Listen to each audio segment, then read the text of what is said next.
Moving on, the Civil Society Legislative and Advocacy Center and its partners are calling for greater transparency, stricter environmental, social, and governance compliance, and increased community involvement from financial institutions and oil companies operating in Nigeria. This call was made at the presentation of a report on fair financing in Nigeria, which reveals that billions of naira in financing from Nigerian and international banks continue to flow into oil companies, even as host communities in oil-producing regions suffer from environmental degradation, poor governance, and neglect. Helen Osamade brings us this report. Decades, host communities in the Niger Delta, where oil extraction primarily takes place, continue to bear the environmental and social cost of this wealth. In response to years of agitation for justice, the Nigerian government enacted the Petroleum Industry Act in 2021, aiming to reform the sector.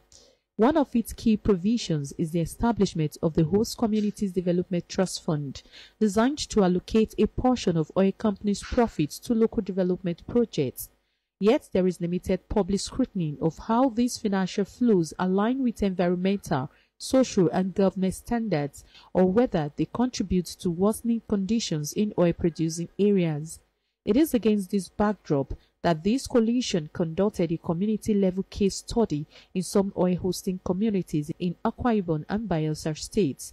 The report tagged Fair Finance Nigeria reveals that bureaucratic delay, non-transparency, and due influence by oil companies are stealing real progress.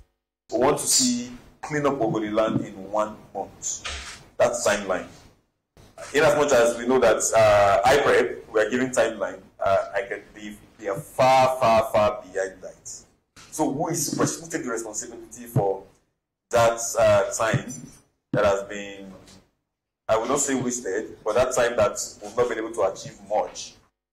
The report details community frustrations and environmental social governance implementation and their belief that finance-backed oil companies as settlers exert undue influence over fund allocation and project implementation, thereby affecting sustainability. We have noted that oil companies are not even respecting the terms and agreement that they are supposed to be complying with. The report also exposes the link between poor ESG compliance and illicit activities, including crude oil theft.